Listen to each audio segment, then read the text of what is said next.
Representative Tim Burchett is one of the lawmakers who will lead the oversight hearings into Grush's claims. Congressman, thanks so much for joining us.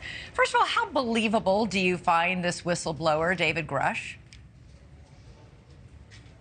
I find him very believable, ma'am. He's a veteran. He served our country. Doesn't mean a lot in Washington, D.C., apparently, but in East Tennessee, it means a whole heck of a lot about people that served our country. He's decorated.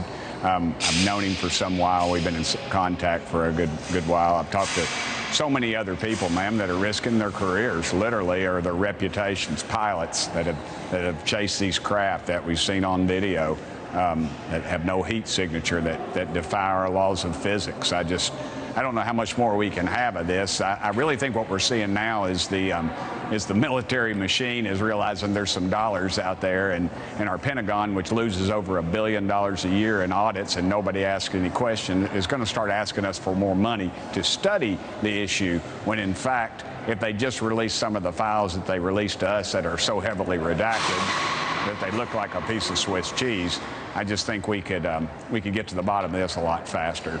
The House Oversight Chairman Comer has said he would ask you to lead the hearing on this. Any word on what that might happen, when that might happen? Well, we're just trying to get confirmed folks here, know that they can come in and testify. That's really the only holdup, ma'am. I'm not. Chairman Comer is very kind to me, and the Speaker McCarthy has also agreed that we could have this hearing, and I'm honored that they'd put me in charge of it. But that's really the only holdup right now, is making sure we get everybody and we get their dates there. I get tired of these. We're over COVID. I'm tired of all these Zoom meetings. I want bodies in chairs. I'm assuming you're going to have David Grush there to testify, right? We're going to try. We are going to try.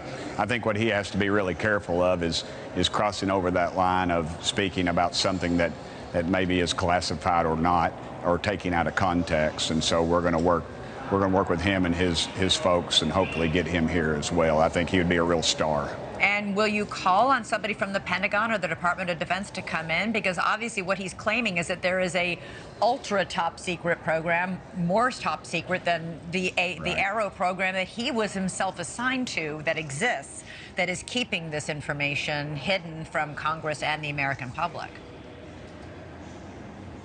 I think at some time we will, ma'am, but the group that they put in charge of this, if you saw the Intelligence Committee that was open to the public, ma'am, they couldn't even spell UFO. They didn't have a clue about what's going on, and honestly, we really got hosed on that meeting because they built it up as they always do, and it was absolutely nothing. They could not slow down a 22-second videotape. My little daughter, who will be 16 on Wednesday, she could have stopped that tape, and they couldn't even stop the tape to show allegedly what something was that was filmed with a cell phone inside of a canopy of an airplane. They just pulled something out.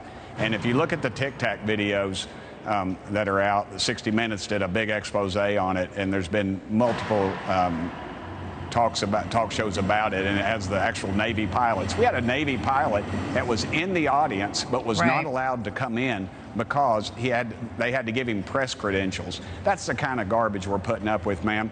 You know, these congressmen, we're just spoon-fed this little stuff, and as long as we get our big PAC checks, we're happy. And the American public's ticked off, and I'm ticked off. Let's get to the bottom of it. Let's start bringing some real people in there and quit with all the people that are covering it up, asking them to fix the problem. Because, you know, dadgummit, they're not going to. All they're looking for is another check. Representative Tim Burchett, thank you so much. Look forward to those hearings and look forward to hearing back from you again on when those are actually happening. All right. Thank you for watching. Go to newsnationnow.com to find NewsNation on your television provider. And don't forget to click the red subscribe button below to get more of NewsNation's fact-driven, unbiased coverage.